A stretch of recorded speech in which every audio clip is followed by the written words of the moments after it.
Now we have Akha people and Thai people here. If anyone would like to take a picture with them, you can do so.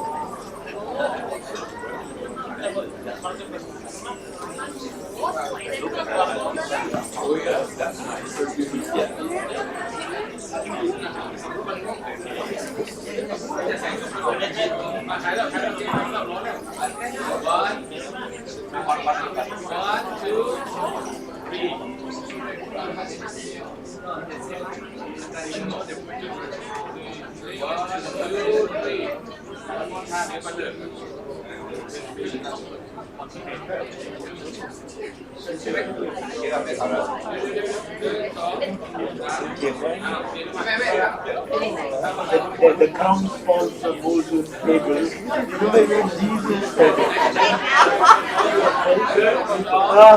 For everyone, huh? That's the song. I'm sitting with my colleague.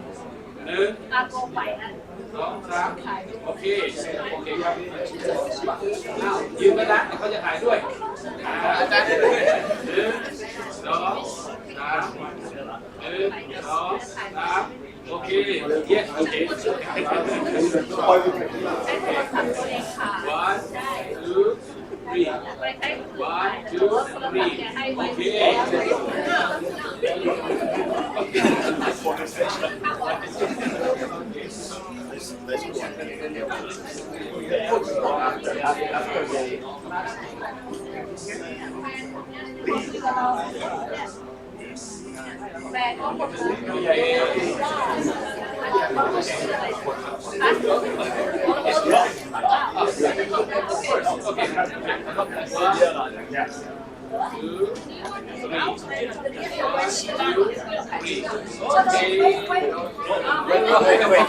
Paul Gigi wants you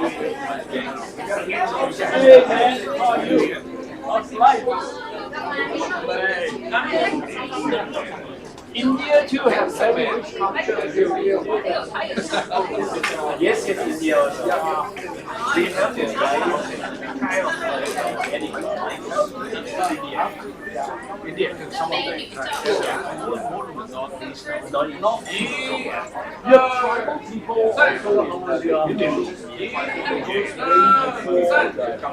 okay. Yes.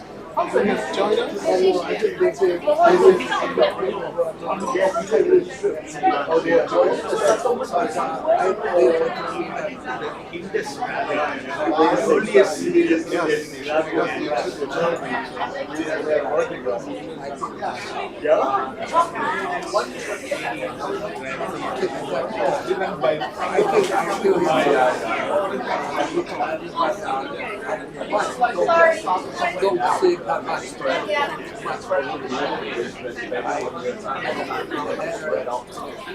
I find out the Chinese center, a lot of things that need the disappointment.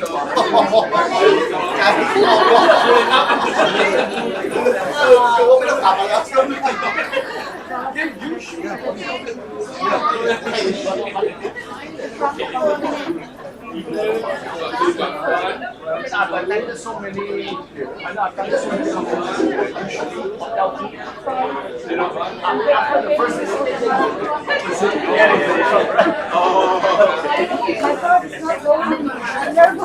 Are you nervous? Yes. Yes, I see very rich spices, very biblical.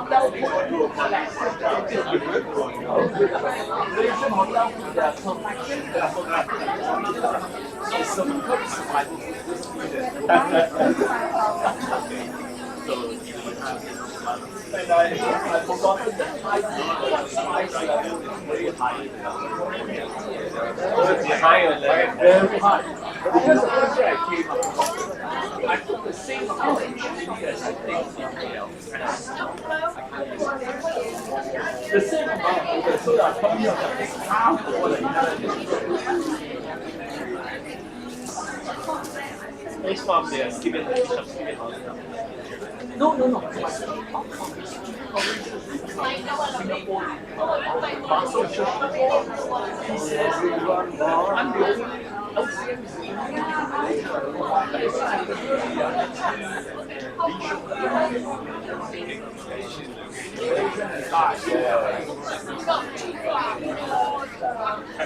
I use my church member. I used to be his pastor. Amen. Yes. Speaking at your fancy, we are of course old men have to take that. Okay, old men have to take that. When you grow older, you take that. So how's Danny?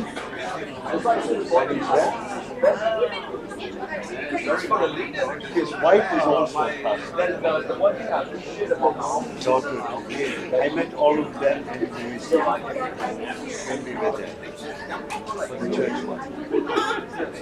The wife of the daughter. Both of them were there. Danny. Because she's already got a phone with her. Yes, I do love you. meeting in the evening, no point in you're traffic jam. You're just going home take about an hour or so. So our hours are not 9 to 5 because calling No. Yeah. Not all my God. Bangkok today. Went to the church. Yes. The church class in Thailand. Visit our project in 20th and you? what? You have one? Oh, tomorrow. You want boy or girl? Boy. Chennai, right? Yeah. Based, no, still outside now. About my house. Next time when you come. Before there's Randy.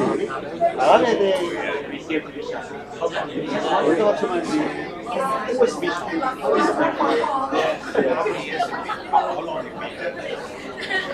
Never mentioned me. Almost. They really? Who are you visiting?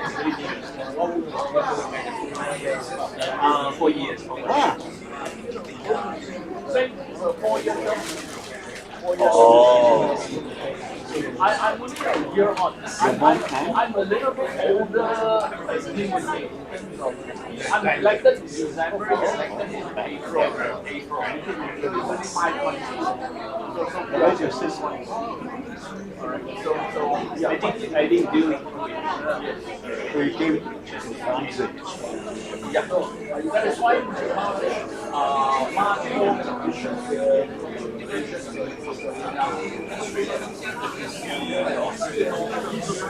yes. So you were there for Chennai for another. It's good to review. Yeah, please. We will. The only one that's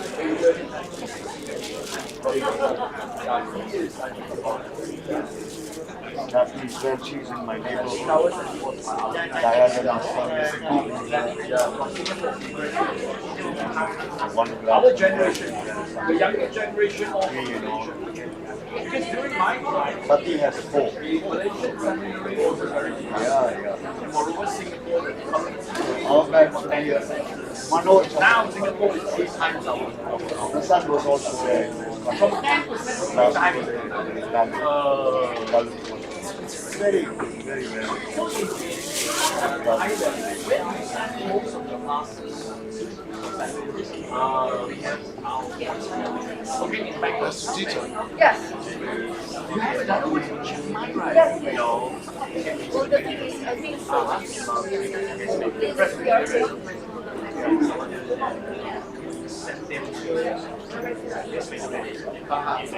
Bangkok. When it's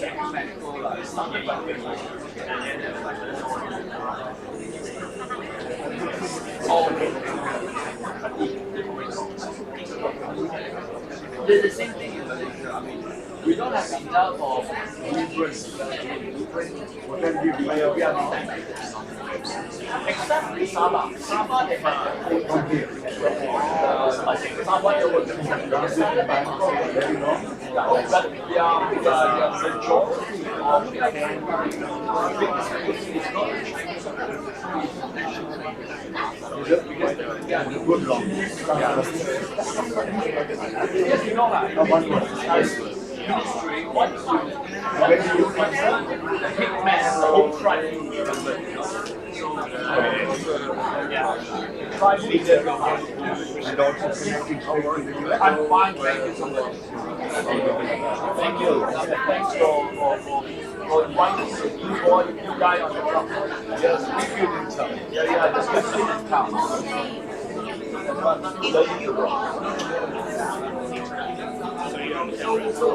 But in Indonesia, our secretary was started by the three bishops came together and started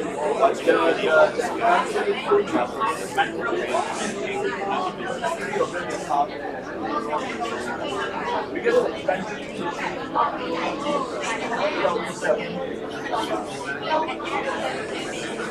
the Methodist and the Methodist and the when the British come, the church comes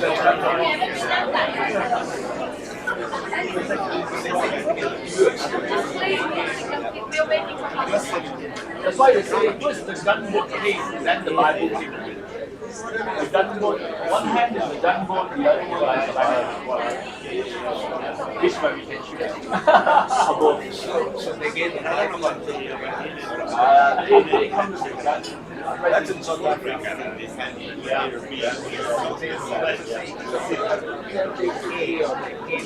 Okay.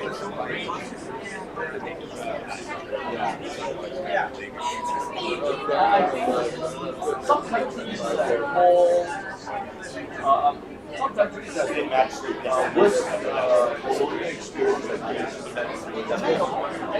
And your youngest brother, Josh,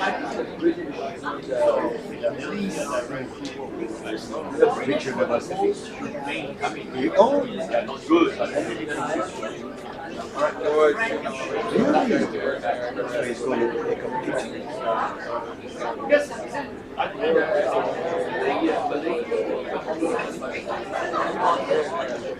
actually the Dutch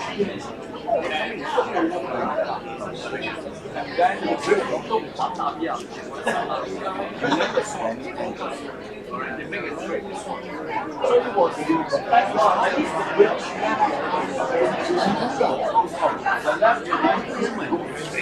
the left hospital at least the British left behind something.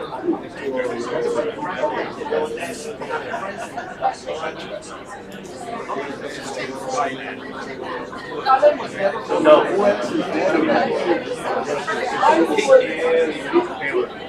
I was very smart. Your parents own the thing.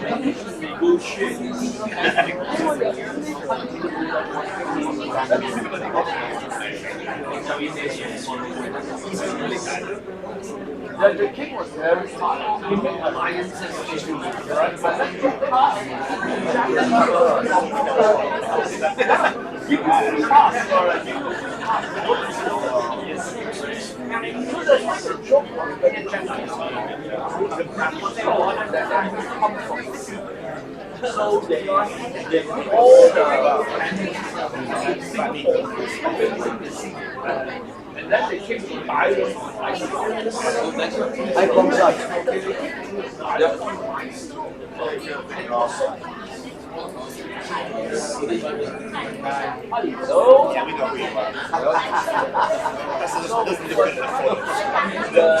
So that was one of those absolutely wrong strategies. They were facing something. And they just come with, they just come with facts. They took the name of the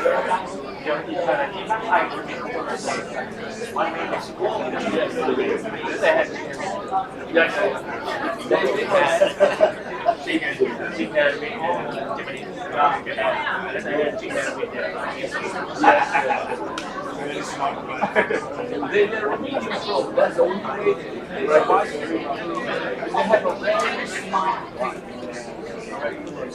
He was here, right?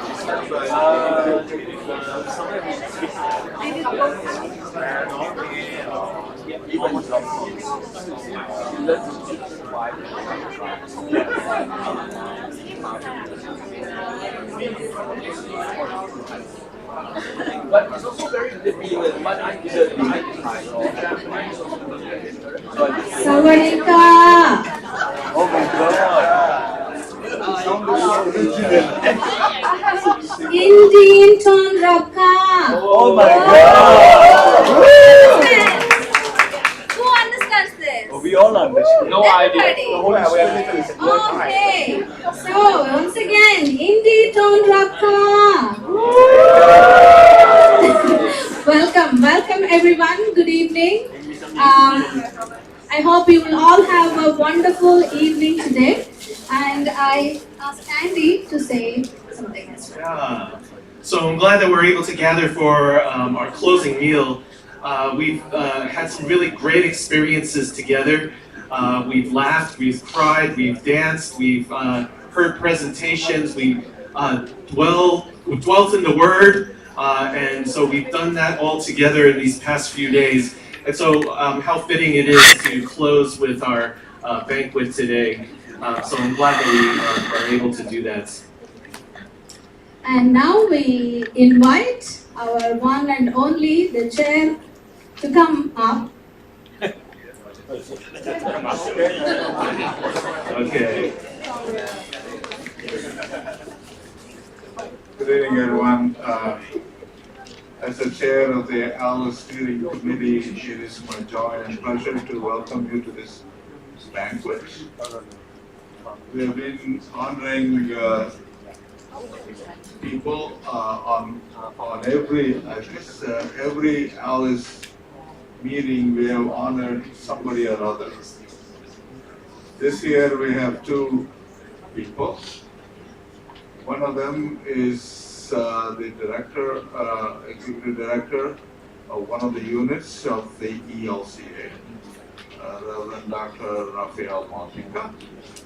You will hear more about it, and there is a description of his accomplishments in the folder in front of you. The second one is Reverend Dr.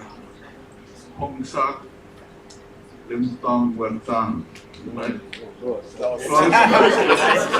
Viratan. I just wanted to make you a little nervous, that's why I mispronounced it. Both of these two people, I have known them for, in one case, both of them for 3 decades. Okay, both of them. So it is a special privilege on my part to welcome them to our midst, and you'll hear more about them in the next hour or so. With that said, there is going to be a prayer, right? Next item in the agenda. No, presentation for thanking our presenters and Bible study. Okay. Before you do that, as the chair, I want to tell a joke.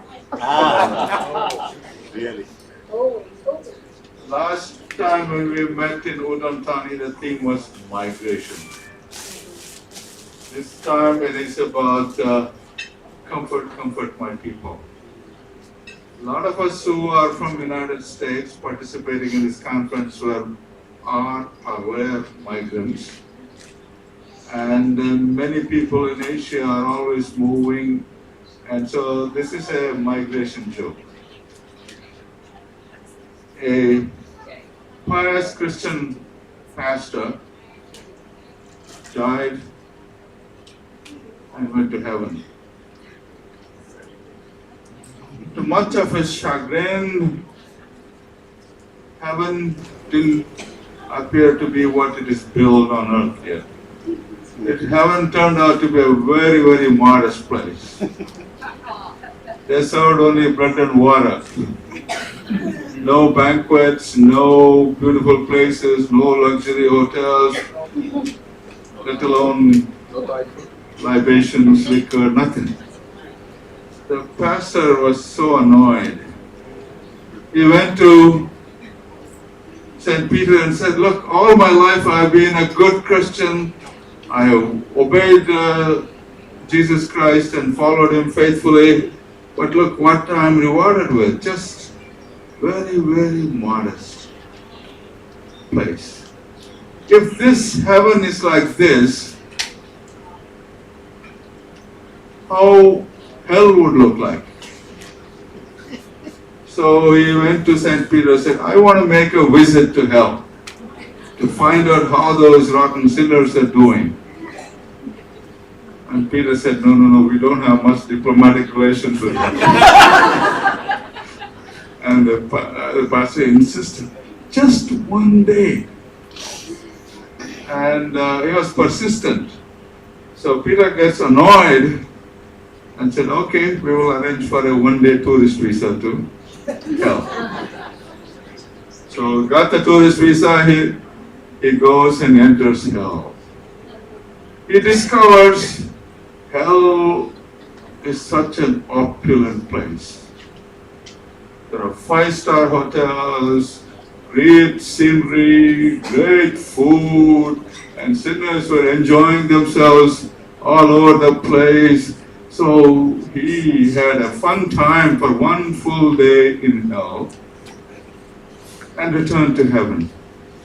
He went straight to St. Peter and said, this is unfair, really unfair. All those sinners are enjoying life in hell, and we pious, God-fearing people are living in a modest. I would rather love to live in hell than in heaven. So I asked Peter, can I change my residency? I would like to live in hell rather than in heaven. Again, the same stock answer from St. Peter. I told you we don't have much diplomatic relationship with hell. I can't arrange it. But the pastor went on and insisted. I would live in hell forever rather than in heaven. Fed up with this question, Peter said, okay, if that's what you want, we will arrange. We will deport you to hell.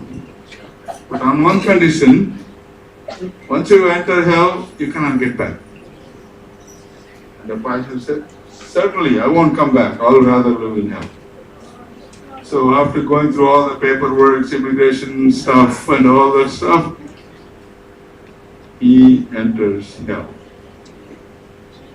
As soon as he entered, things had all changed. There was fire and brimstone, people suffering in pain and anguish. All the descriptions that you heard about hell was all were true. And the pastor is flabbergasted. What happened? I came the other day, everything was different. Now I come, it's all changed. And there was this guy, this personality, holding a trident at the gate. He said, well, last time when you came as a tourist. We showed you the best places, etc. Now, we show you the reality. Okay, friends, that's it.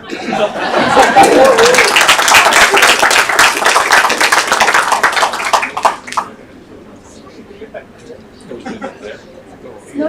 You're going to give All right. you're gonna present, yeah. So the first Bible study, Tristan and class. So we would like to recognize the contributions of the Bible study leaders in this conference. So Tita has arranged some gifts to be given to each of them. The first one is Tristan Shen.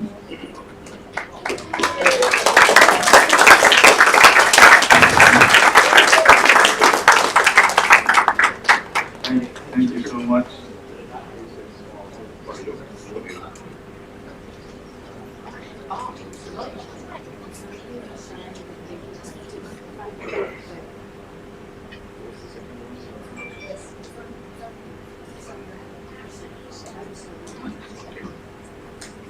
Second one is Franklin Ishida.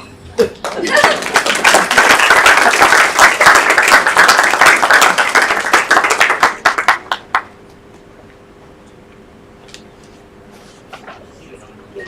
keynote presenters. We now call upon the 3 keynote presenters, but one of them has already left. He's in Indonesia, I guess, right now, Sivan Kit. But we invite the first one, Sureka.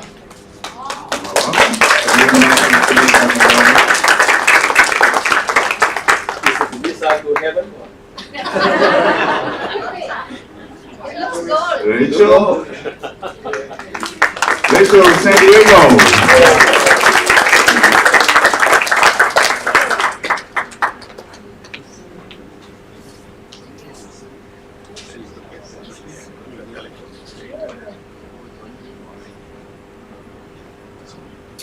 Thank you. I would love to offer a prayer for our meal today. So the Lord be with you. And also with you. Let's pray.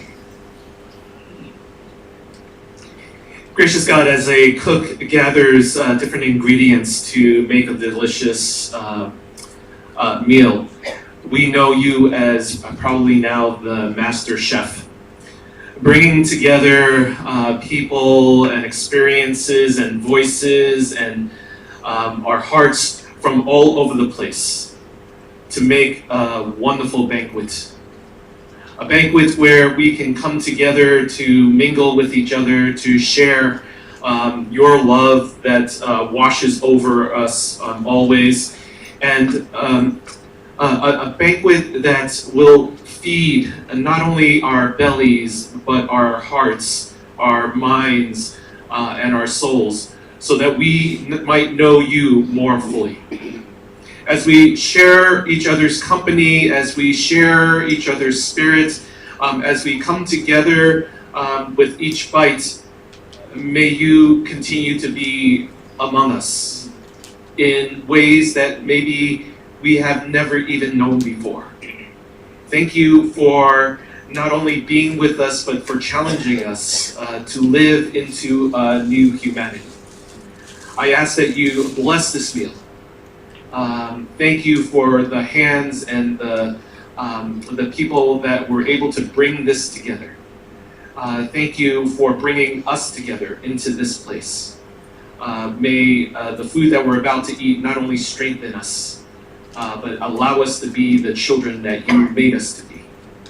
For these things we ask, in Christ's name we pray. Amen. Okay. Let's see.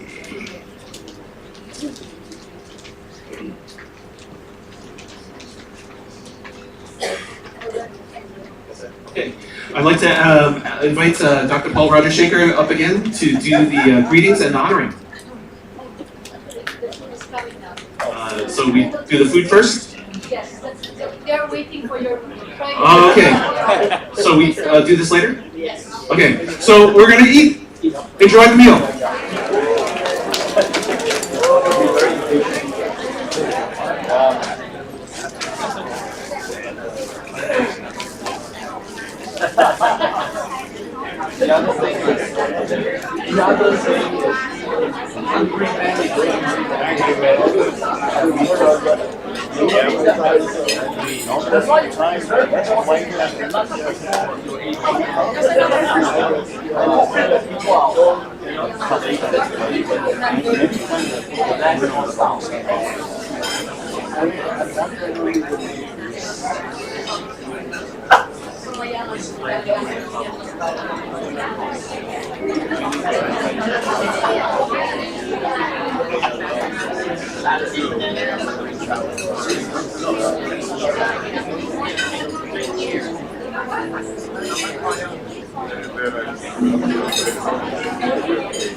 That's why you get to be first. Why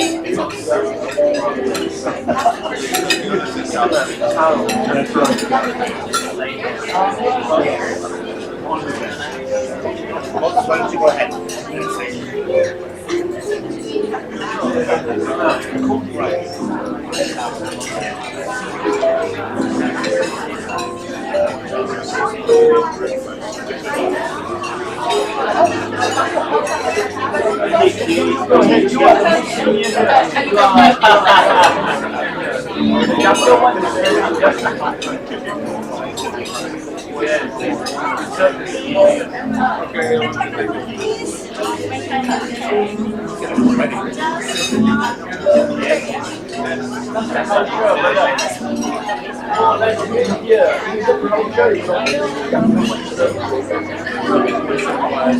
May I interrupt your meal for a second here? In the prayer we give thanks that God has given birth to something new among us. But we also give thanks for the birthdays that we celebrate as well. So today today is the birthday of two people. One is one of our young adults who's not here, but his name is Jed. And the other one is Rachel. So let's sing happy birthday. Ready? Ms. Enki, would you start us off? Happy birthday to you. Happy birthday to you. Happy birthday, happy birthday to you. Terrific. Happy birthday, Rachel.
tomato, tomato.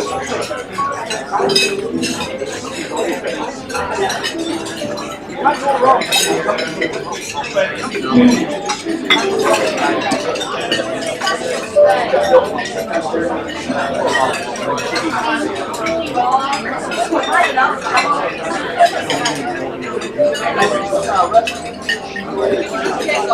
Bangkok.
Okay, it's like local. Yeah, it's local. Quite local. It tempted me so much, but you didn't try it.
Variety party.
But you never get a chance to roam around.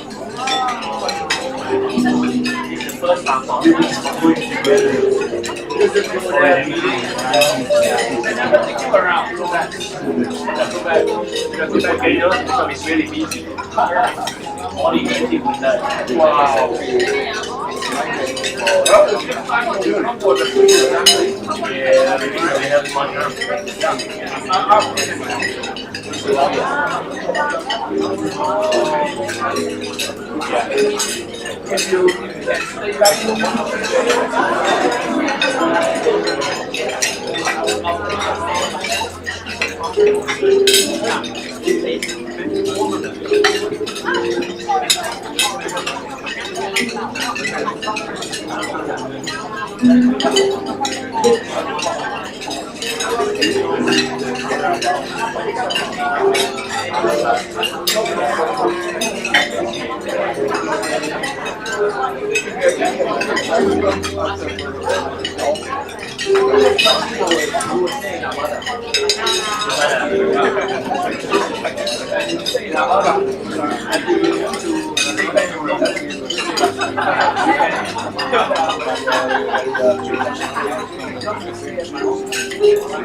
Maybe flip it over.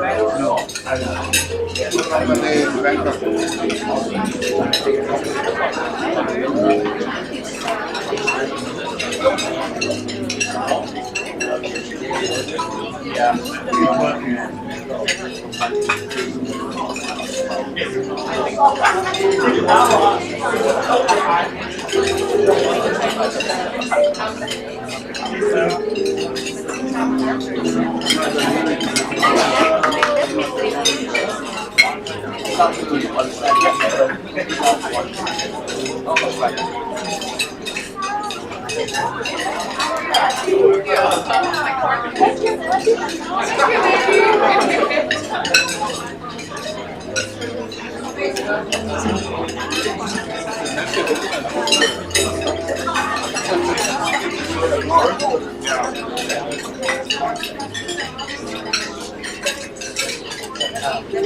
we start from the first beginning.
created by the male line, but not blood, it's the vein.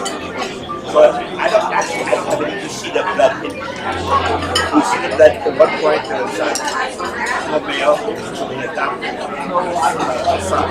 They also does the daughter. They'll give the daughter. Neither is blood. And the next generation get no male and adopt it again. So we know the names that they're conservative, but bloodline, we see that. Well, they don't. There was a problem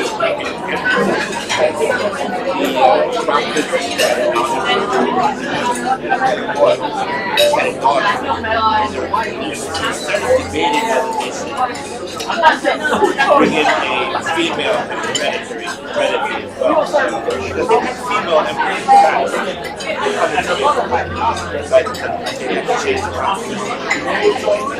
Debating it that the crown prince in your time, his younger brother has boys. Problem solved.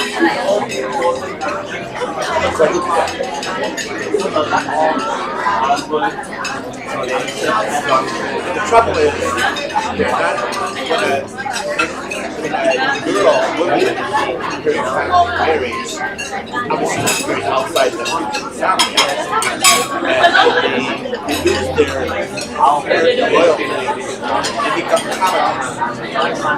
Once you're commoner, you don't have any role anymore.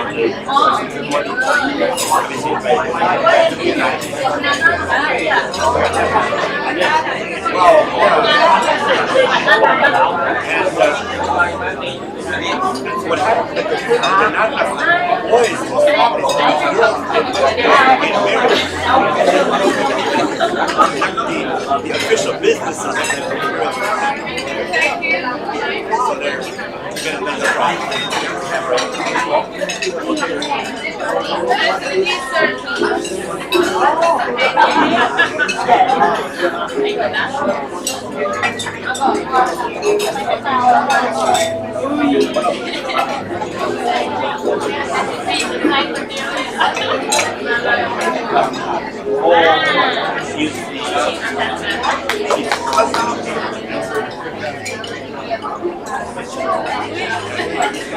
What a great, sumptuous dinner we're all enjoying, right? As we are enjoying the dinner, we can begin our program while you're also enjoying your dessert. And after Paul finishes his bite, he can come over and then introduce. Thank you, Paul. Okay. Oh, okay, I'm sorry.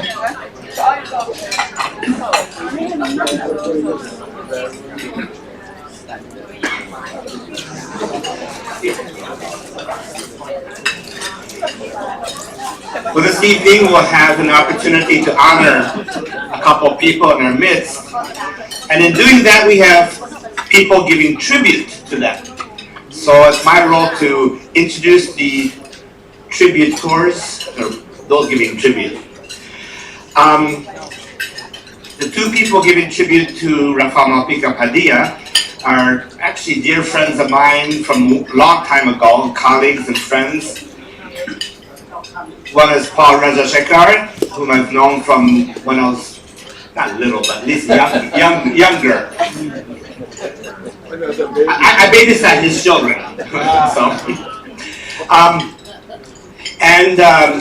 Chandran Paul Martin is a colleague of mine as we work together in the Asia Pacific region here. So these two will give tribute to Rafael Malpica Padilla. So whoever wants to come first. I would suggest that both of us should be seated there. Yeah. Okay, yes, okay, good idea.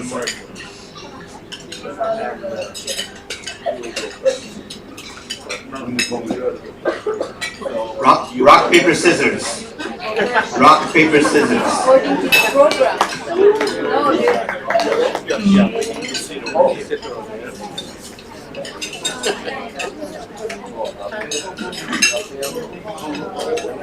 If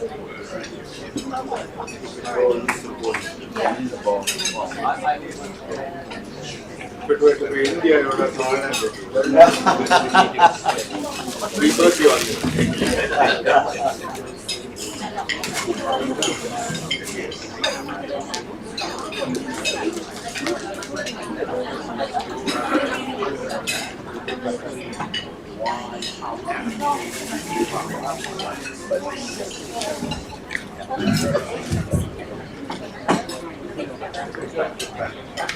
Thank you, Franklin. Thank you, Tita, for the invitation. Good evening.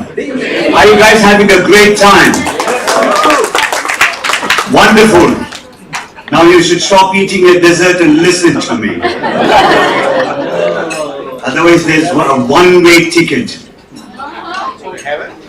Thank you, Tita, for asking me to do this honor. I've titled my tribute, Adventurous Faith, Transforming Vision, and Prophetic Accompaniment. Welcome to Asia again, Raphael. You are indeed a very special person to many in the room here. At every encounter with you, I have also been personally enriched through your wisdom, inspired by your passion for justice and your relentless spirit in encountering injustice within your own realm and otherwise. Exclusion, discrimination, neglect, and your celebrative character that made many joyful dreams together. As a genuine leader, you appreciated and accompanied many individuals, churches, colleges, institutions in Asia. This is probably your fourth Alice, correct me if I'm wrong. And you still remember several people from the past by name, and you have been inquiring about your friends. You have many unfulfilled dreams, many goals not scored. I know you love soccer. This side of soccer, not the American soccer. Maybe every region would say that you are special to them. And that's the way it should be. In Asia, we can think of many exciting engagements, encounters, visits, travels, projects, and more importantly, theological re-energizing of contextualizing our theology. You have been a thinker. To a large extent, you're an instigator. You disturb our minds. You have been an enabler, an analyst. And you wouldn't allow us to rest on our laurels of any achievements because you want us to move on and do more. And that was your theology of accompaniment. You have been such an amazing guide and mentor, a friend, a family friend to all your colleagues. And we have so many wonderful experiences and moments to cherish. In one of our travels with you in Asia, our former colleague, one Mr. Vishal Maske, the finance director, called me from Chicago. And he said, every time you travel with the boss,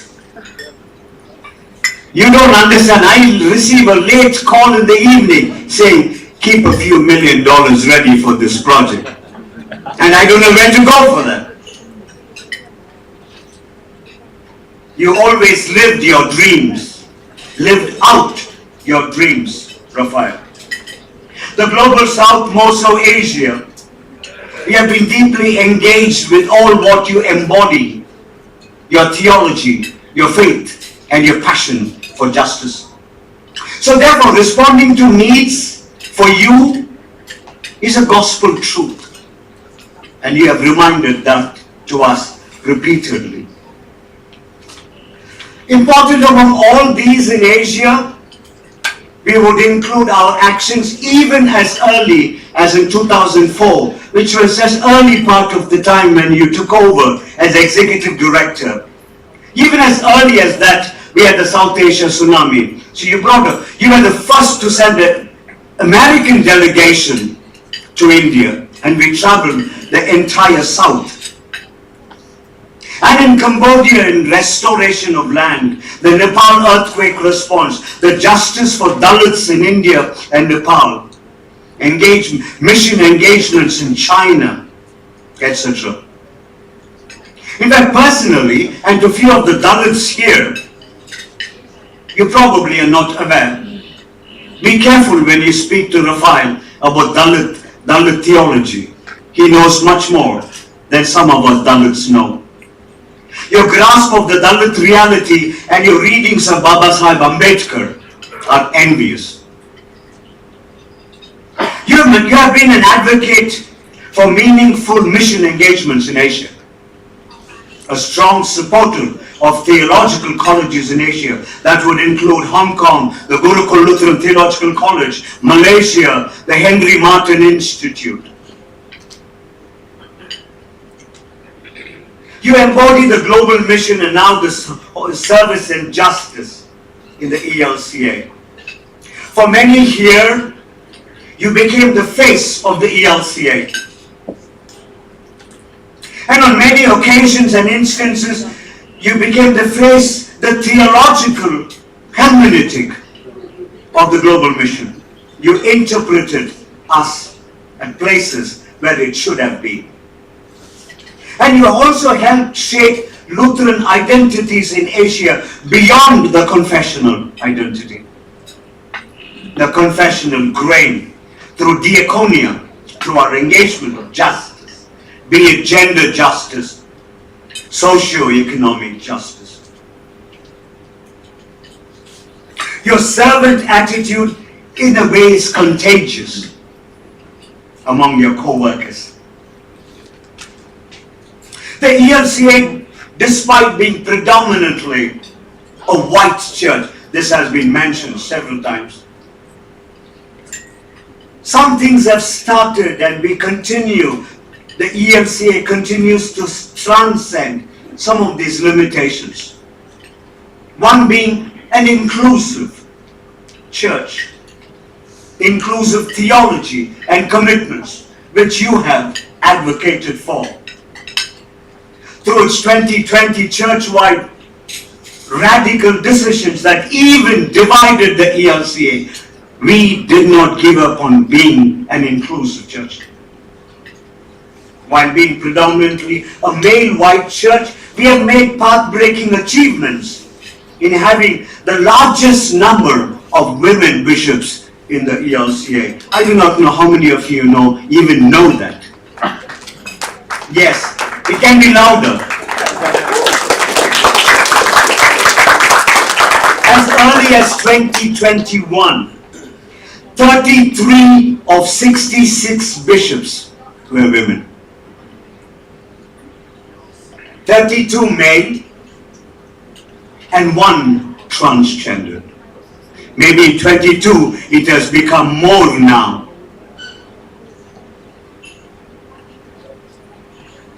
Bishops even represent different gender identities. And the new vision which you have started to promote within the ELCA, which is called the Future Church. The theological vision of the Future Church being that we should be a new, a young, and a diverse ELCA. It is possible to continue this journey, and we thank you for all the accompaniment, the passion with which you have pushed these issues of justice and inclusion. Let me get it too personal with you. The imagery of the hat. I miss your hat this evening. Will always stick as a point of conversation when people think of you, Raphael. And when he wore that hat, it also pointed to, among many things, three important things for me. It was to protect your health from heat. It became an identity and also a distinctness about you. For example, the way you initiated and promoted within ELCA ministries of diverse cultures and communities, the ethnic desks, the multicultural ministries. So therefore, first there may be a distinct connect between the sense of identity you define within yourself and a version of yourself that you projected to the world. Recently, a friend was doing an interpretation about Moses and Joshua. Moses is not about you and your brother. Moses grew up in the palace and came to work in the desert. Joseph was born in the desert, went to the palace. You have seen both the worlds, both being a bishop and being a justice activist. We all wear different hats allegorically, and we can oftentimes find ourselves wearing more than one hat at a time. Realistically, it's not just about the hat that you show to the rest of the world, or just the hat that you keep closest to your heart. We all know that Asia is very close to your heart. It is a unique combination of identities that defines who you have been to us. There's much more to you than just a single fedora, Raphael. In Asia, we would like to celebrate you, your leadership, and your personhood. Thank you very much.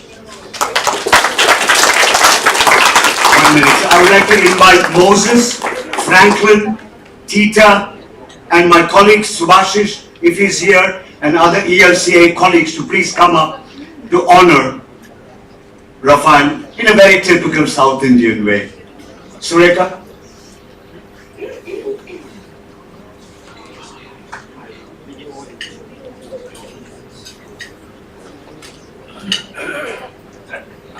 Photographs, please.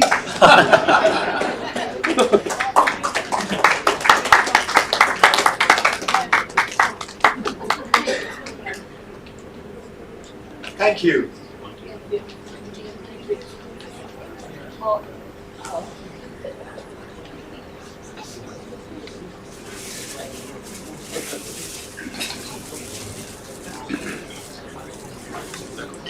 Thank you, Chandran, for eloquent tribute to Raphael. I can't beat that speech because you stole my thunder already.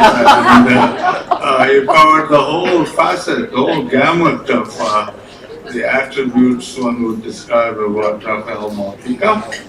I want to be short and make only a couple of brief points. One, as I mentioned earlier, that I have known Raphael for 30 plus years.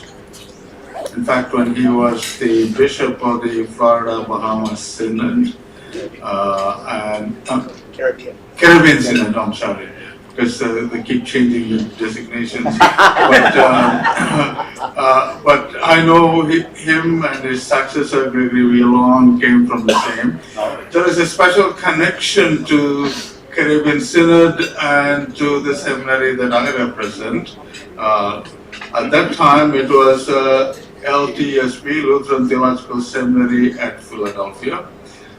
Several of the Caribbean leaders came from that seminary, are educated in that place. And Raphael is a graduate of the Lutheran Theological Seminary. My wife and I played a role when his degree was honored through Philadelphia Seminary when I was the dean of the seminary. But as a bishop, the thing that I most admire Raphael is that he's a pastor at heart, and he's a good preacher. One of the best sermons that I've heard was the one he preached in Bogota, Colombia, 3 years ago, in 2019. That was at the conference of the, what do you call the Latin American or South American or Latino counterpart for ALIC, that the first meeting was held in Bogota, Colombia. And I still remember the text. The text was Jesus, when the crowd came surrounding Jesus, Jesus got into a boat, went to the other side. It was an eloquent description of what other side meant.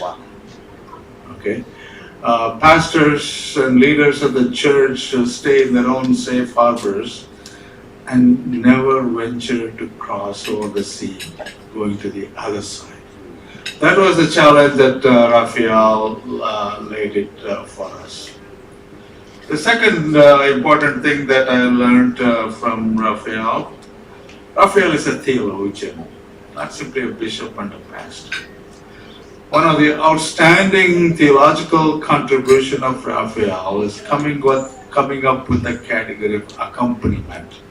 It's described in the material that you have before you. Accompaniment. That's the theology of mission that Raphael has developed it and bequeathed to the ELCA. It has influenced in various ways the theology of the ELCA. We accompany one another. Christian mission is about accompanying people, other people. Okay. Most people emphasize, go therefore and make disciples of all nations. Discipleship is making discipleship involves walking with others.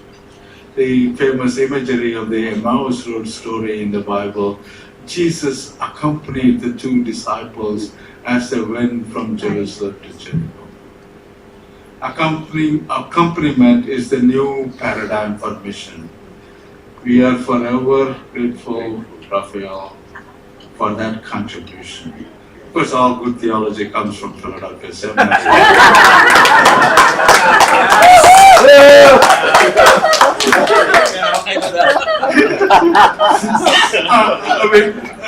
It's true. To Alice, Raphael has accompanied us in many ways. Not only attended 4 of those conferences, you were there at the first conference in Hong Kong, correct? 1999. Oh, wow. He was there in Chiang when we met also. So he has accompanied Asian community. Chandran eloquently mentioned about the various ways with which Raphael has accompanied us. And now that he is retiring from his duty at the churchwide office and deserves a rest for some time, but I don't think he is going to settle down. He will be accompanying something else in the future. So I want to extend our blessings to you, Raphael, as you retire. God go with you, and you have been a wonderful blessing to the church and to all of us. Thank you.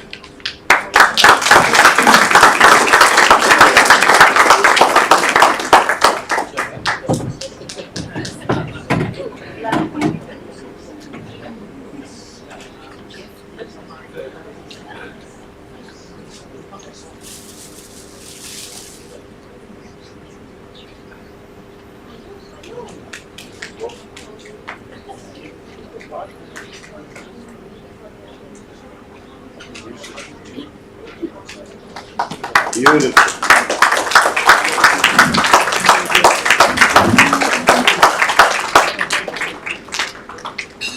Well, it It reads, the Asian Lutheran International Conference honors Rafael Malpica Padilla for his steadfast service and faithful ministry with the Evangelical Lutheran Church in America, commitment to the gospel of Jesus Christ, and 41 years of ordained ministry.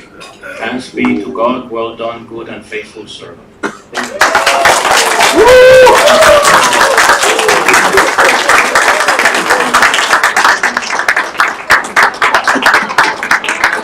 Oh, wow. That's beautiful. The book too.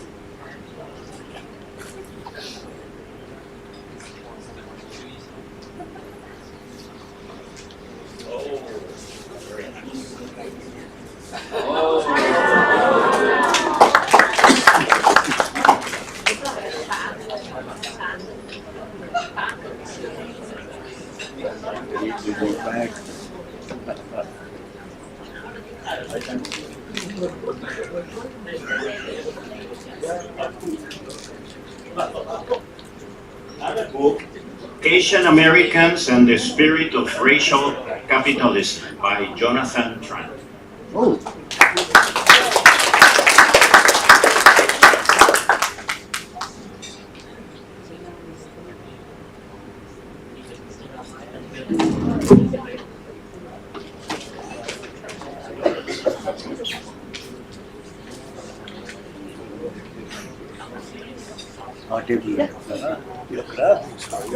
And what's up? Cheetah puts me to work. Yes.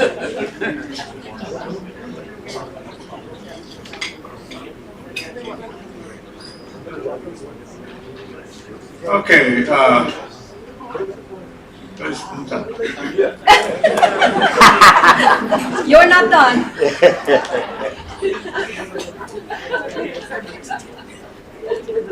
So joking that I knew Franklin when he was a baby, but I've known Pongsak when he was a youth. It's true. He was a youth delegate to the Assembly of the Lutheran World Federation in Budapest in 1984. I was at that time a designated staff member to attend the assembly, and a few months later I became the staff of LWF as the first executive director for interfaith relationships, and currently Seven Kit holds that office. Then I saw Pongsak again a couple of years later in Bangkok. He was a pastor.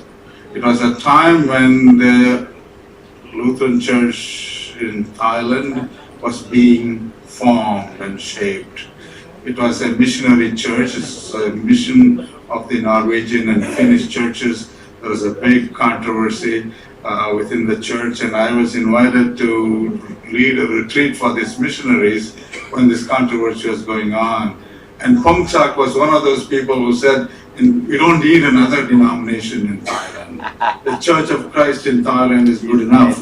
And he got into trouble. I mean, when missionaries are sent, they have to plan something, right? And so they wanted to establish a Lutheran church in Thailand. And Bishop Chanda, is he here? Yeah. No, that's it. You probably know that that story. Anyway, since he came to Chicago to do graduate work, he has been in touch with me, and ever since he became the director of the ELCA Office for Asian Ministries, I have been a constant supporter, admirer of Pongsak. More will be said by the people who work closely with him. So I call upon one of the tributes offered this evening is by Reverend Dr. Fred Rajan, who was the head of the multicultural ministries of the department. Dr. Fred Rajan cannot come, but Pastor Reka and I will read this message to you.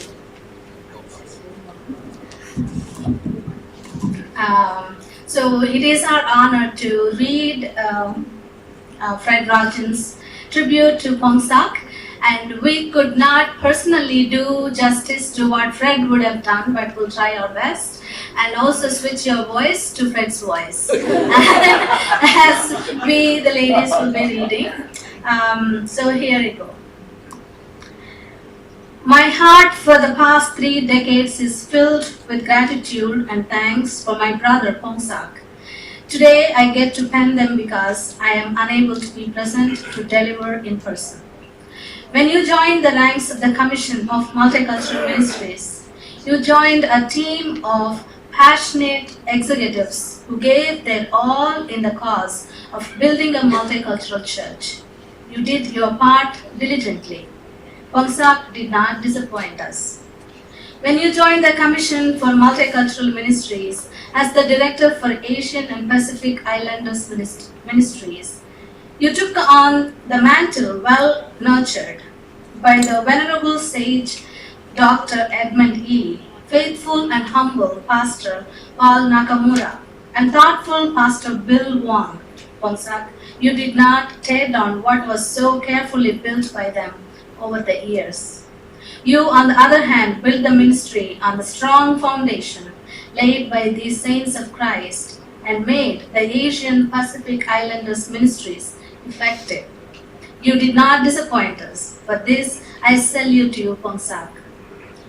When efforts were attempted in our own evangelical Lutheran Church in America to nominalize and silence Asian and Pacific Islanders, the full partnership and participation of people of color in the life of the church, Brother Pongsak risked everything, fought and won. Thank you, Pongsak. When xenophobic raised its ugly head within the Evangelical Lutheran Church in America, and truth be told within the Commission for Multicultural Ministries, you did not lose heart, my brother, but moved ahead. You did not allow evil to define you because you are a child of God. Thank you. As a son of the Asian soil, Pongsak had the breadth and width of relationship with Asian church leaders because he revered them and they respected him. Pongsak's early theological formation was shaped at the fine Christian institution in Thailand, Hong Kong, and Japan. Today I give thanks to God. God has called him to the land of his birth to serve God's children. Brother Pongsak, never forget who he is. When your Thai community needed a congregation in Chicagoland to gather to worship and praise God, you were there for them. You pastored them. You led them. You mentored them. Not only a Thai congregation was established, through it thousands of dollars were raised to support ministries in Thailand. Thank you, Pongsak. What a gift you have been to the community. You, the musician, you, the composer, you, the artist who designs church banners, you, the writer, you, the missionary with a zeal, you, the pastor with a big heart, you, the visionary who dreamed and birthed so many projects, you, the lover of your family. You're one of a kind, brother. You are one of a kind. May God continue to bless you. Your admirer, Fred Raja.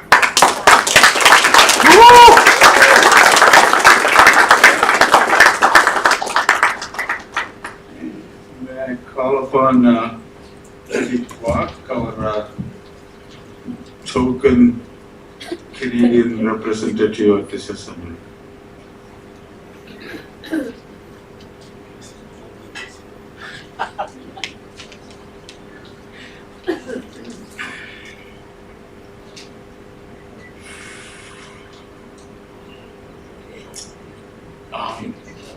When Tita came to me at the beginning of the conference and asked me if I could do a tribute for Pongsak, like a fool, I said yes.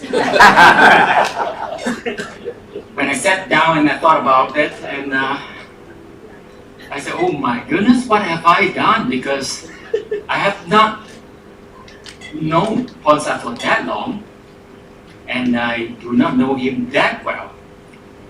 So this afternoon, I went to Ponsa and asked him, what nice things would you like to say?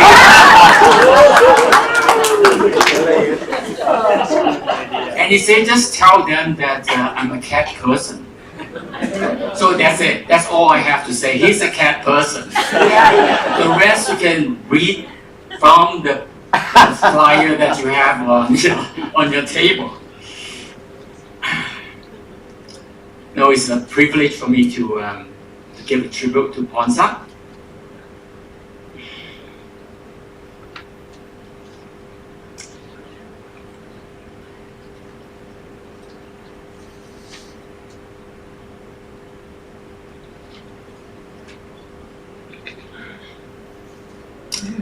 Now just make sure my phone is working. Exactly. I first met the Reverend Dr. Ponsa in LUTHERAN in 2003. I was in Chicago for an event organized by Global Missions of the ELCA. I still remember it very clearly that day. And it was during a tour of the ELCA offices that I was introduced to Ponsa as the program director for Asian and Pacific Islanders Ministries. Now my first impression of him was that he was another church bureaucrat. But don't get me wrong, I don't mean that he was boring and stuffy. He seemed like a really nice fellow. He was friendly and very helpful, even surprised me by speaking Cantonese, which is my mother tongue. It was at that meeting that Ponsa shared with me about Alice.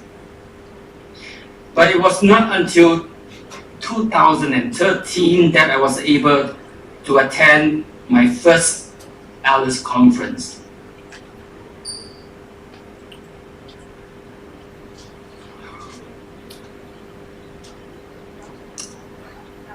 And my phone is still giving me problems. But it was at that conference that was held in Chiang in 2013 that I was able to see Ponsa in his own elements, far from the church bureaucrat that I had earlier perceived him to be. He was a bundle of energy, and he was present everywhere in the conference. He had energy that was matching those of the young people, and even some more left over in the evenings where he played badminton with whoever dares to challenge him. He was wow. He was. But what was something that I also discovered about Ponsa is that he is also talented musically. If you have not noticed yet, that a couple of the songs that we have in our conference handbook was composed by Ponsa. And those two songs that we have in our conference handbook embody the spirit of Alice. And so does Ponsa.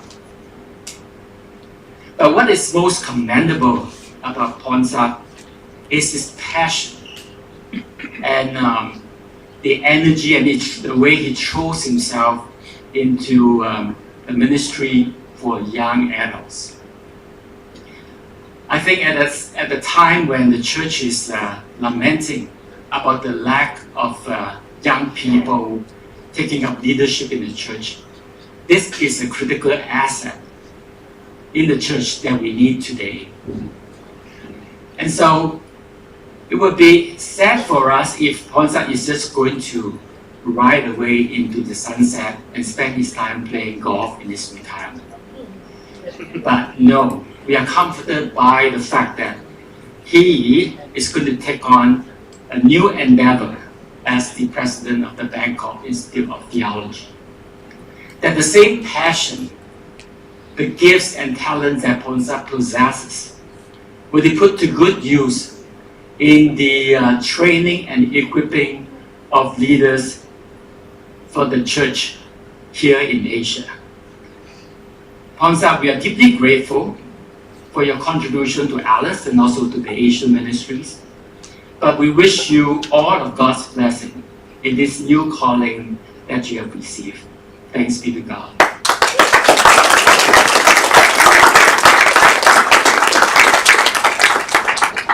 Thanks, Eddie.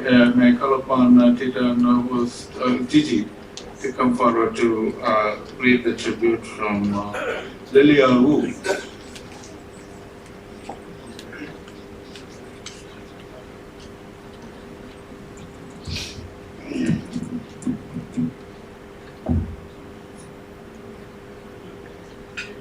So Lily Wu is the co-editor of Behold the Stream book, which is in your packet. What a blessing it is to gather, to see and learn from one another in person here. Through Behold the Stream, a history of Asian Lutheran witness, we can virtually see and learn how God has worked through us and continues to do so.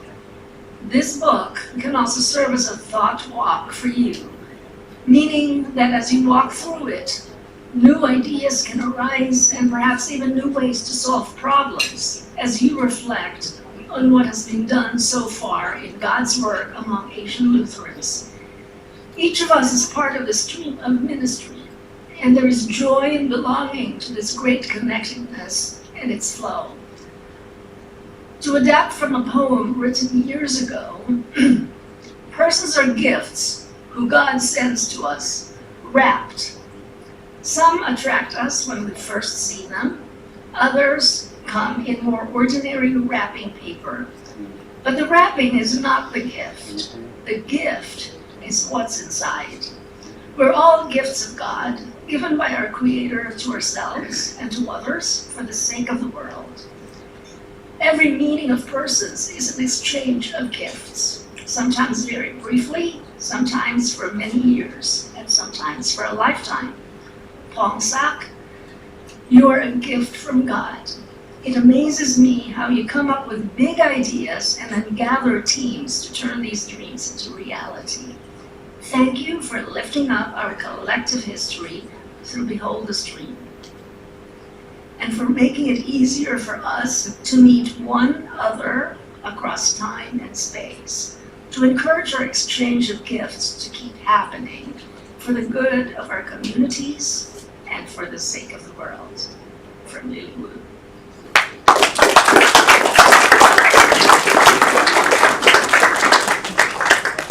And now a message from Edmund E., the Confucian sage of the ALIC program.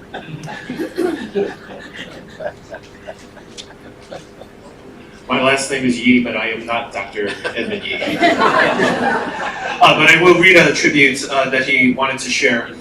Good evening, everyone. How I long to be with you in person this evening, but health issues have prevented me from traveling long distances.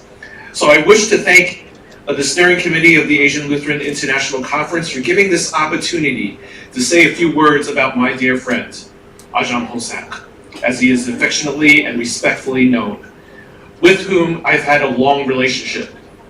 Now, how did this happen?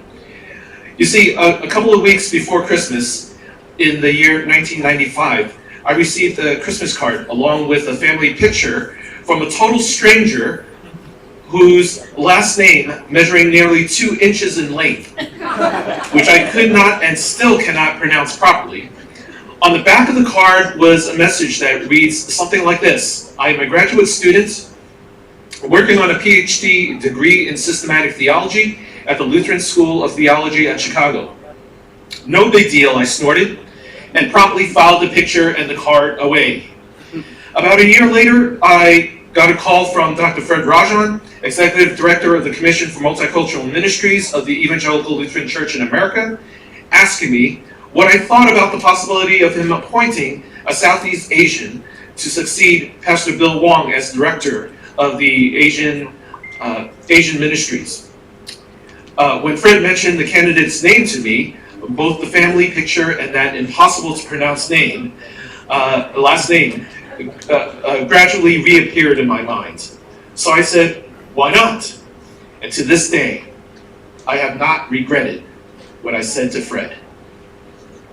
When I started working with Ajahn Pomsak, I discovered what a gem I have in my life. He is an intellectual with a clear understanding of ministry, and he implemented that understanding with passion. To wit, during his 25 years on the job, he initiated 92 ministries. Of course, we all know ministries ebb and flow. Some flourish and others thrive for a time. In addition, he brought 126 professional leaders into the ELCA, with most of them making their permanent home in the church, while others were transient guests. Asian and Pacific Islander ministries in the ELCA lack suitable theological, devotional, and liturgical resources to assist those ministering in these congregations. Ajahn Pomsak, together with the community leaders, produced a total of 17 resource books, with the 18th one in progress, to aid these colleagues. This is an impressive record. The history of Asian Lutheran International Conference dates back to the year 1977. And in that year, the Association of Asians and Pacific Islanders of the ELCA Assembly, held in the city of Los Angeles, California, approved the concept of an international conference and instructed Ajahn Pomsak to explore the feasibility and possibility. Within a little more than a year and a half, the first conference was held in Hong Kong. And thanks to the hard work and good connections of Ajahn Pomsak.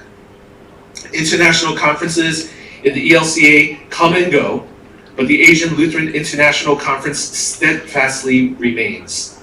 Again, without Ajahn Pomsak, this would not have happened. Through these conferences, he was able to expand and strengthen Asian and Pacific Islander ministries in the ELCA.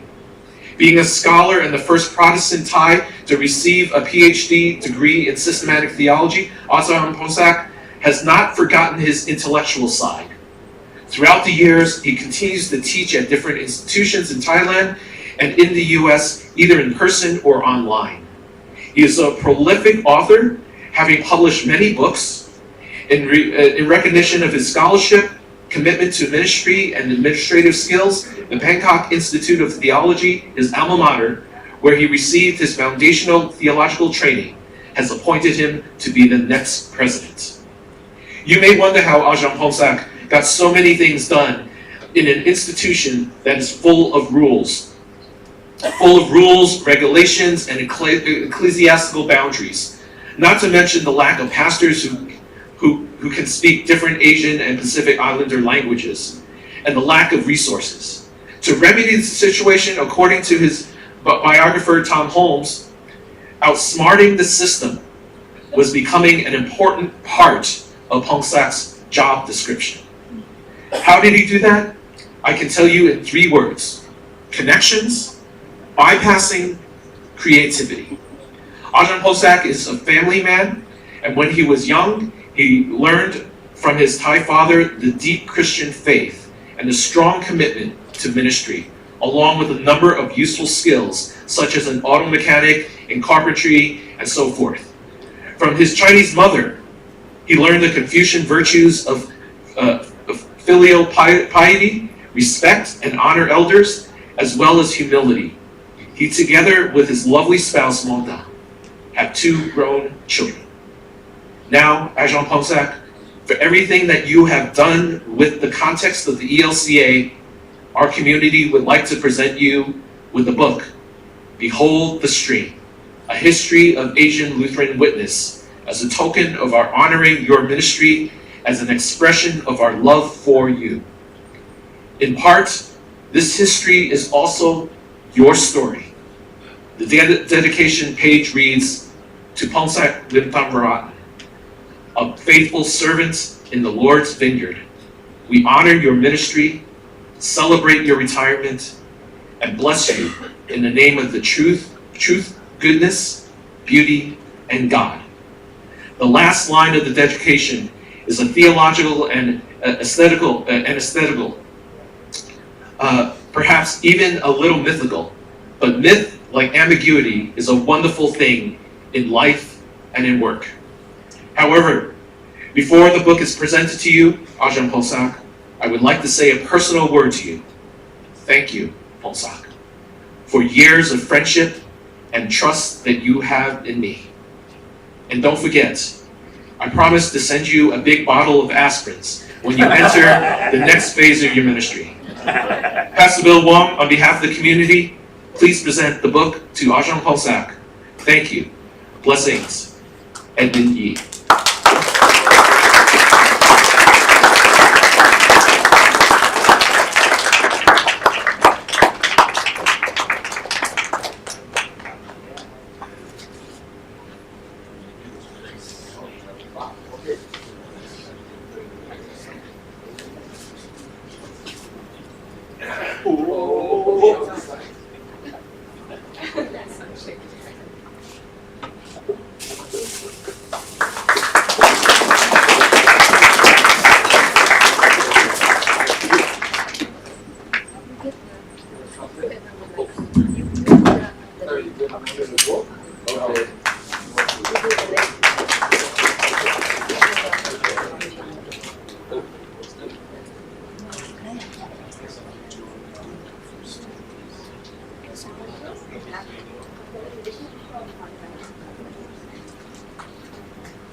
We also want to present this flag. Would you please read this? Okay. We'll have a picture later.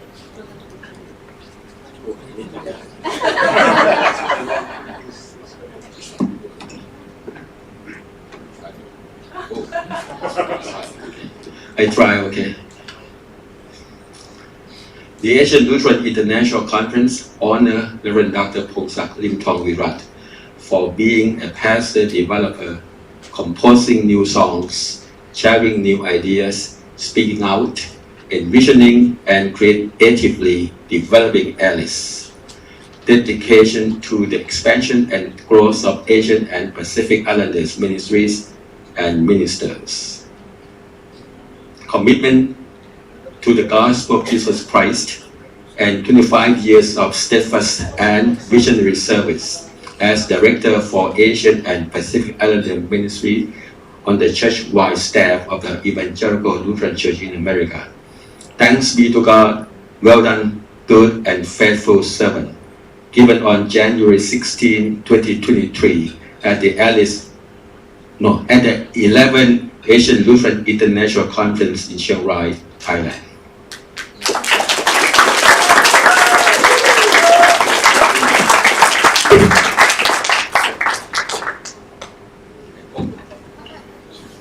Take the microphone.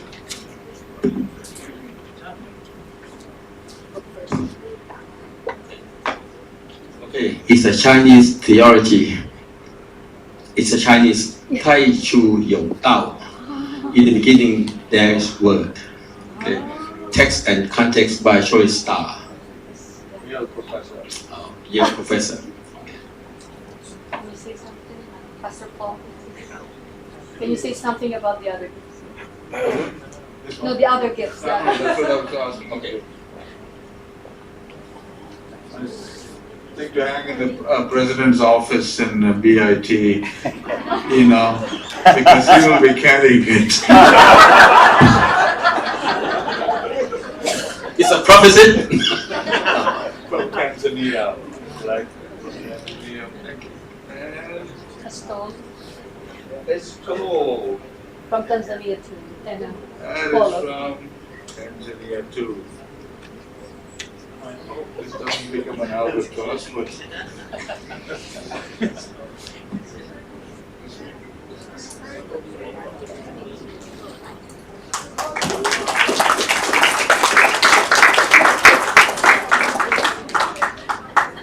your first day at Nice.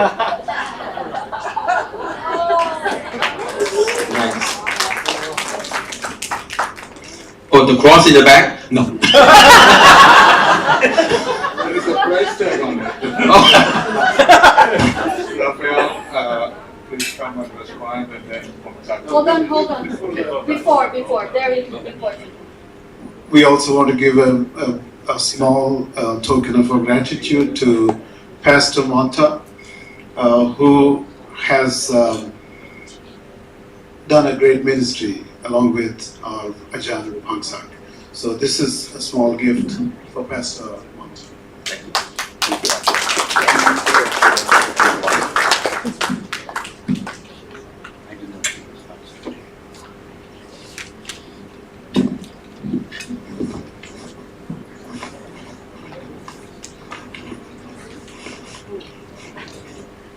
You can make a speech. Oh.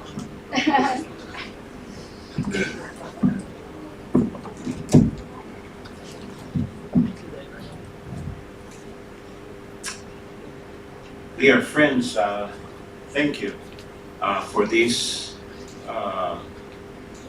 time together. I am glad that at least one person in Colombia was listening to my sermon. I have a friend that comes from the Disciples of Christ Church, and he has a sentence that says that every pastor has one good sermon and many variations of it. So I will not give you my whole sermon or a variation of it, but I just want to mention something that I have been working recently, and I think that will become a retirement project or a project outside the church-wide organization. We have to be thankful for some of the achievements that we have made in 35 years within the Evangelical Lutheran Church in America. But I remember about 4 or 5 years before the formation of the ELCA, that a group of, I will call, radical individuals from the predecessor church bodies came together and formed a group with the name New Justice Agendas for the Justice Agendas for the New Lutheran Church. I was in my mid-20s, working together with some of the leaders of color and white people from our predecessor church bodies. And I remember caressing the idea of a different Lutheran church. Different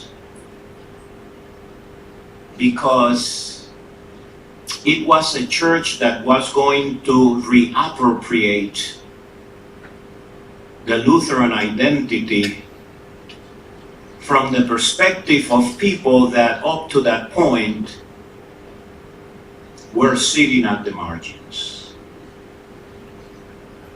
While we have made progress, that is still an unfinished agenda in the life of our church. That is one of the unmet goals of mine that Chandran has mentioned.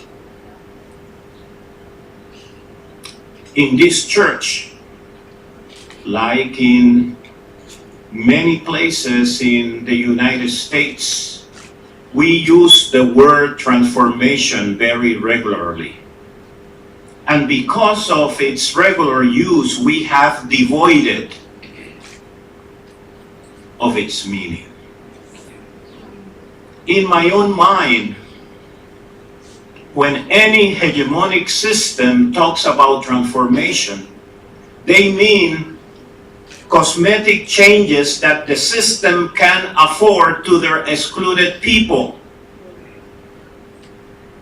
Because the system knows that those changes will not subvert the hegemonic power. And that's the way that transformation has been not only understood but applied in the life of our church. So for me, transformation necessitates displacement. And that displacement, and I am reflecting my Latin American roots here, that displacement is towards marginality. And marginality is not only a geographical space. Marginality is a way of being in the world. It is a way of being in the world that follows the dangerous memory of Jesus. So that is the challenge that I will present to all of us. To us, members of the Evangelical Lutheran Church in America, and to you, our companions from the churches in Asia, to continue to walk with us and to push our church to be truthful to that commitment to be new, younger, and diverse. That is not a slogan. That should not become a slogan. That should become the reality of who we are. But for that, we all together needs to work toward that displacement. I was heavily influenced late in my life by an Asian thinker that I never met, nor in high school, or in college, or even at the seminary of the church, Philadelphia. And that was, as Chandra mentioned, Dr. Ambedkar. I love his political philosophy. From him, I learned to educate, to agitate, and to reunite. That is the task before us. We will not be able to do that by ourselves as the Evangelical Lutheran Church in America. For that, we need the companionship of the global church. From the churches in Asia, in Africa, in Latin America, and in the Middle East. I think that together we can live that vision that the Lord of the church had for his church. So thank you, my friends, for this opportunity. What I have done is not my work. It is the result of the collective efforts by a group of deeply committed people, both lay and ordained, with whom I had the privilege of serving for 30 years in the Division for Global Mission of the Evangelical Lutheran Church in America, and now in the Service and Justice home area. It is their work. It was not mine. Together, we moved the needle a little bit toward that vision of inclusion, of equality, of truthfulness to the gospel. So thank you for recognizing my colleagues this evening.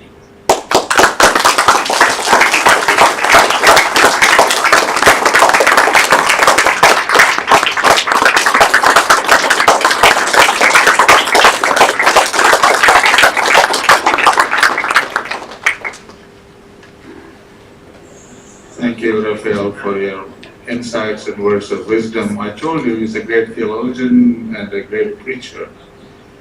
A famous preacher was once asked, is it a good idea to preach a sermon with 3 points?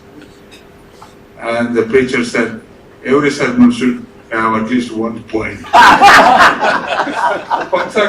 Please. Good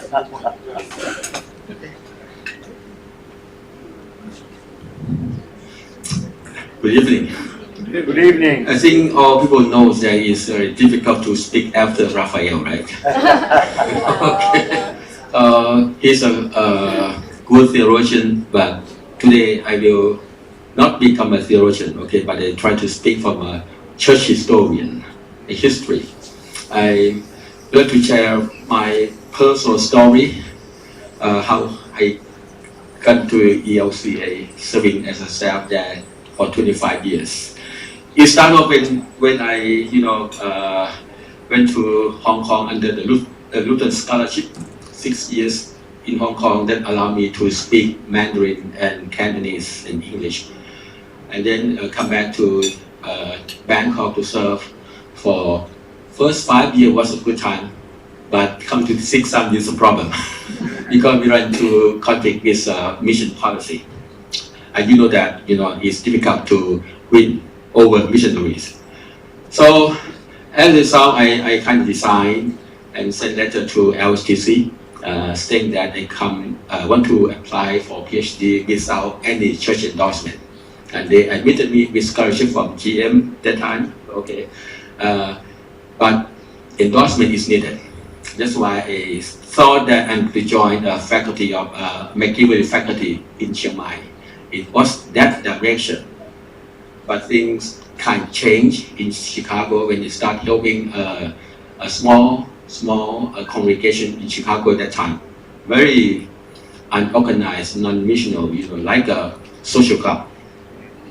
As a Lutheran pastor who has a passion to work in communication, so I naively help, and communication is strong. And we have some people from St. Paul Thai Church here too. It led me to the church-wide office with the departure of Pastor Bill Wong in 1996, right, Bill? Yeah, 1996, and then Fred called me and asked me to apply, which I did, and ended up serving ELCA for 25 years.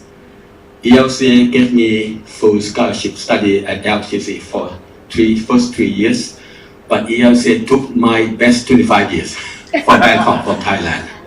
Okay, I feel that is a God's guidance.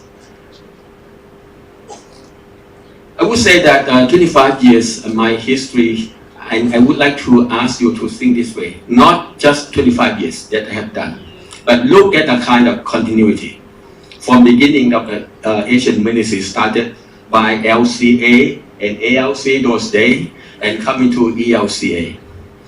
We cannot ignore the name of Dr. Edmund Yee, who was staff on the DMA, right?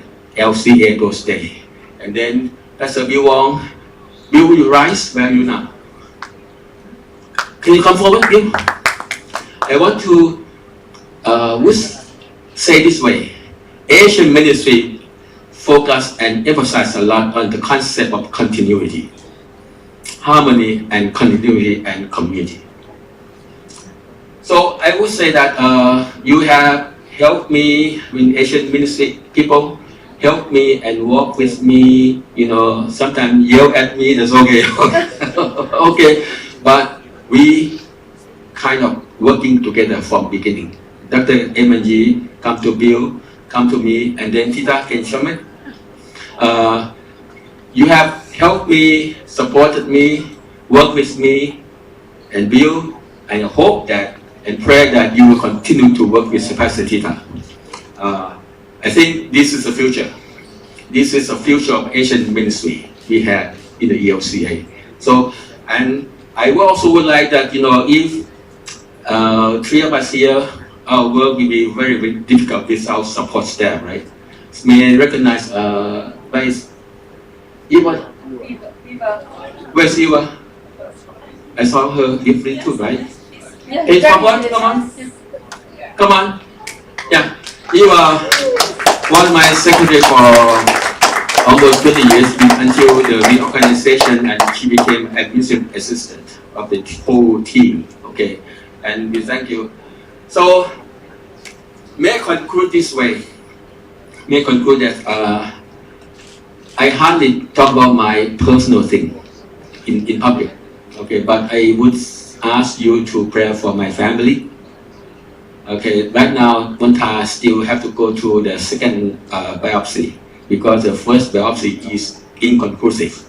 They found all negative. So doctor was not sure it's a right reading or not. So she will have a second biopsy sometime this month. Also pray for my new ministry at BAT. It's going to be headed. Okay. I don't know if you nailed to the cross, I don't know. Hopefully no, okay, hopefully no. Okay, I was nailed once. Maybe again, not bad, okay. So I will solicit your prayer, and then if you have any chance to come to Bangkok alone or family or friend or group, let me know. We have guest room for you at BAT all the time. Thank you.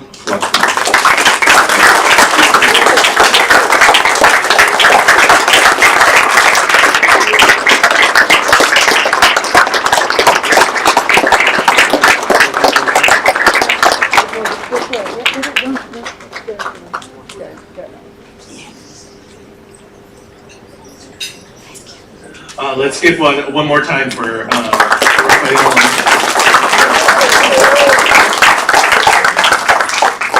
Thank you so much for your years of ministry and for laying the foundation as we continue to go forward. So thank you.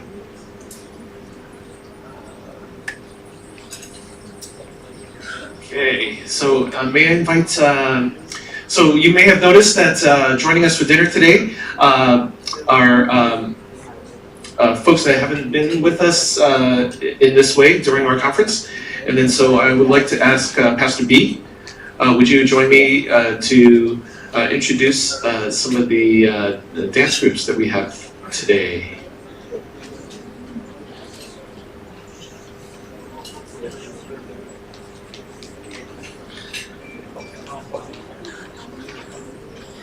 Okay, for tonight, before we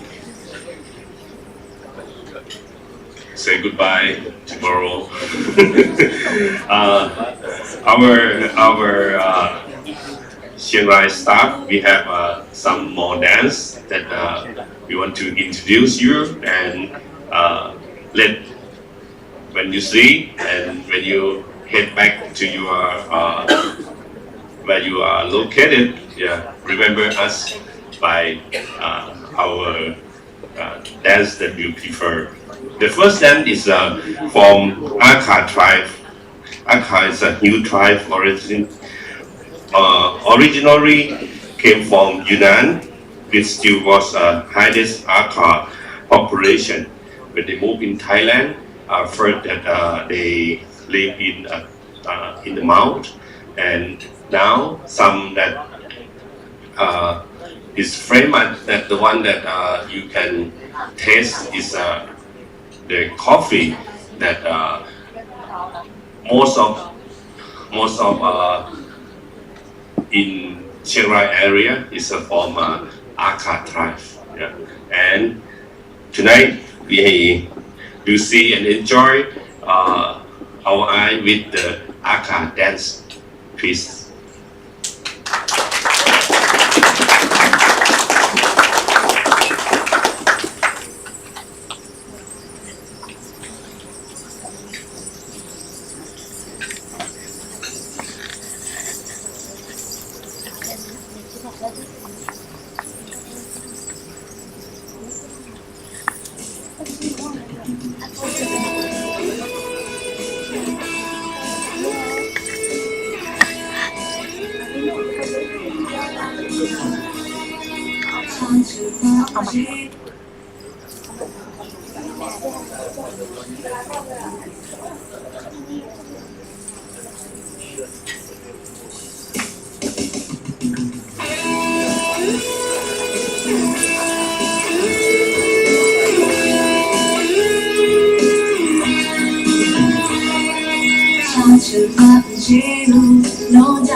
No,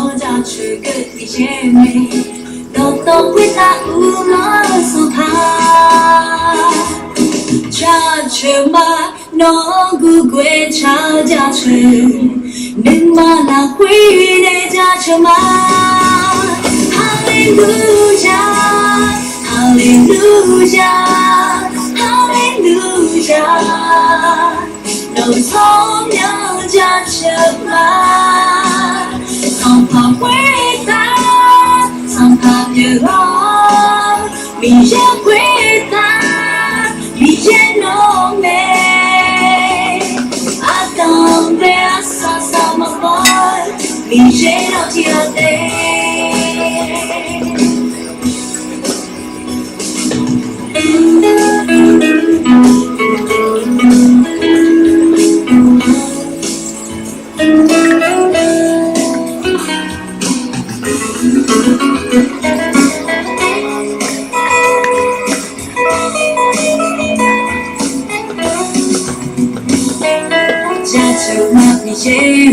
nó ra chờ cất mi chế mê tao tao quý ta bằng được mi chế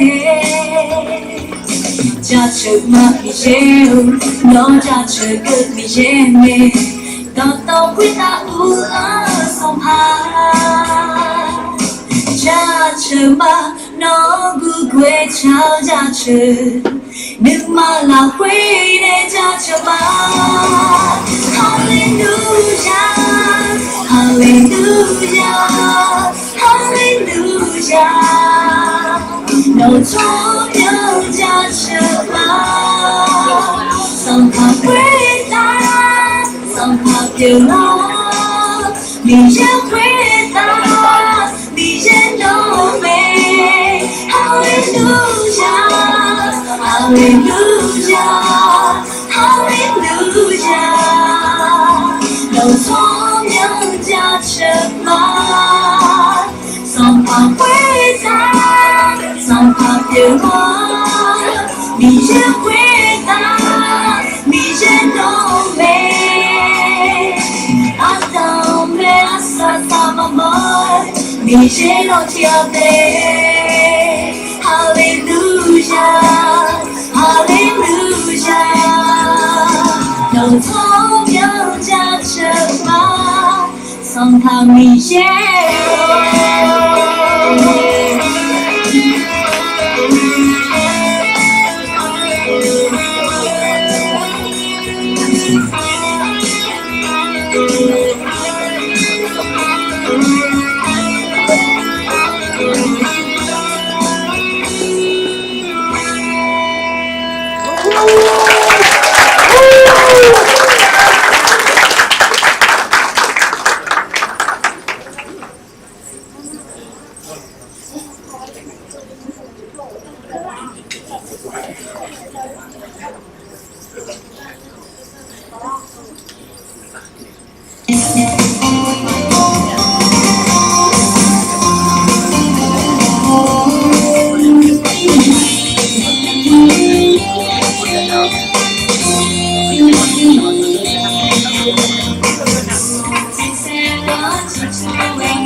And this time I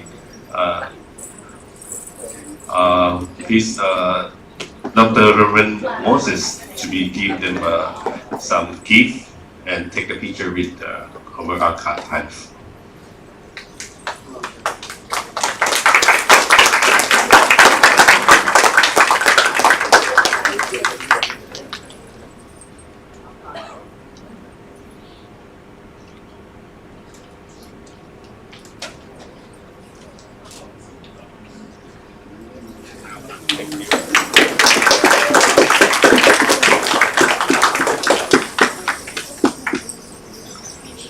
It's beautiful.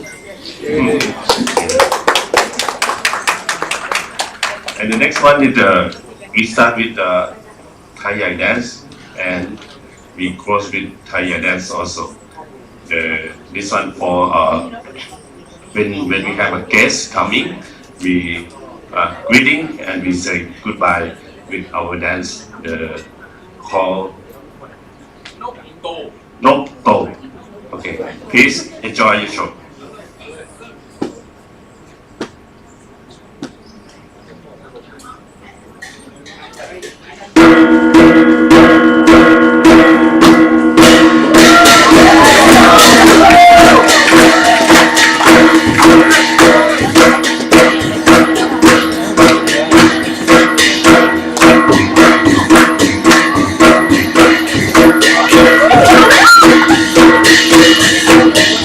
Thank you.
is it time that it's time for the take the picture? Before the take the picture, you can take the picture. I wanna invite Reverend Dr. Fred to give some gift to the dance. Paul. I can be first too.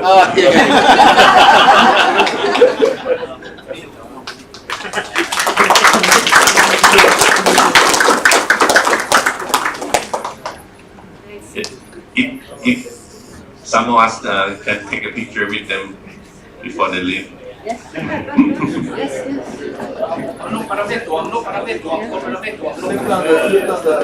Come on.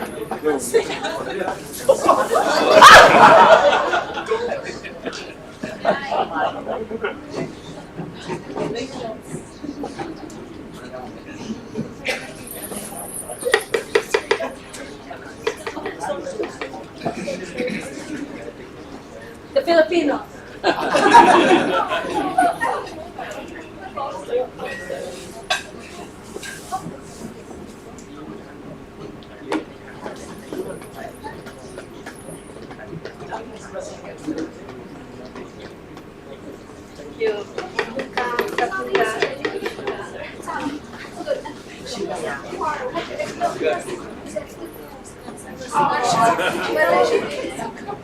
Oh no, I'm sorry.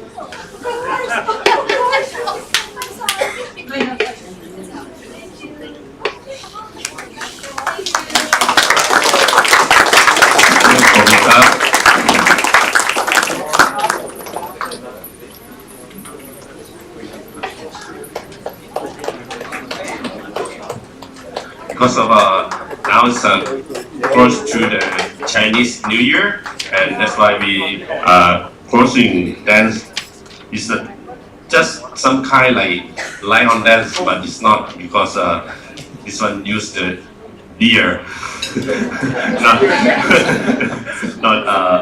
the lion. Okay, and on behalf of Second District Chiang Rai CCT, we thank you and to be honored that we can serve you all along I think week that this ELCA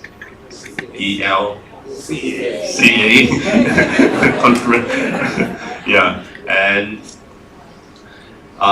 if next conference, if you thinking of us, we can serve all of you again. Thank you. God bless you.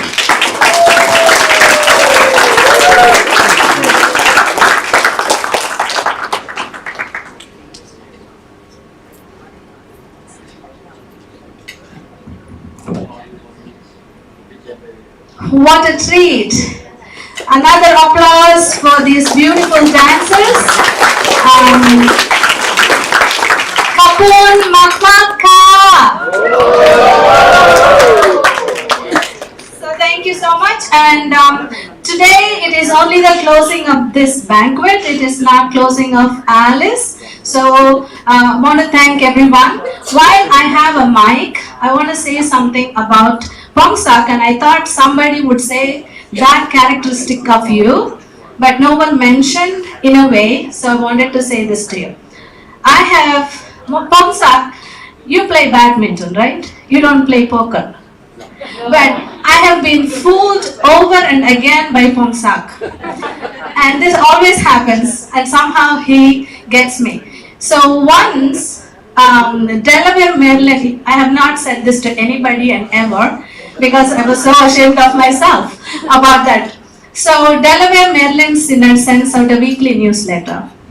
Once they said, pray for Pongsak and API desk. And I just wanted to make sure Pongsak is okay.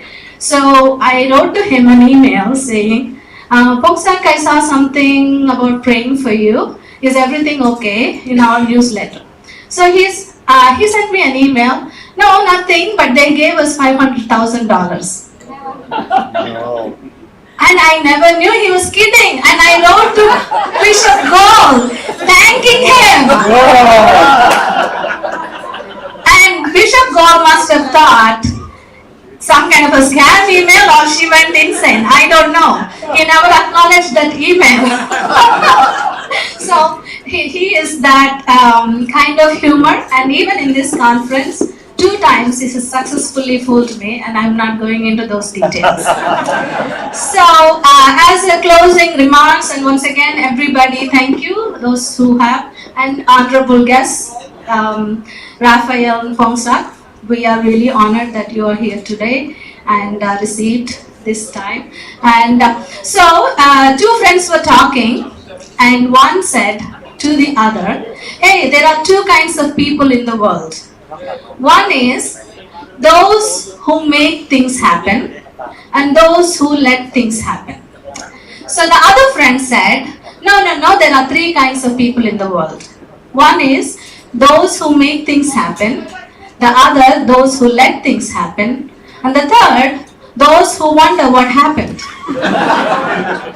So we are, as Alice and ELCA, we are actually missing out on 2 people who make things happen. And we thank you for that. And I think as they take diversion in their careers and their life, I think they're going to let things happen and share their wisdom continuously, and continuity will be there in honor of all the steps that you have created, and in that path we are honored to walk. Thank you so much, one and all. Good night.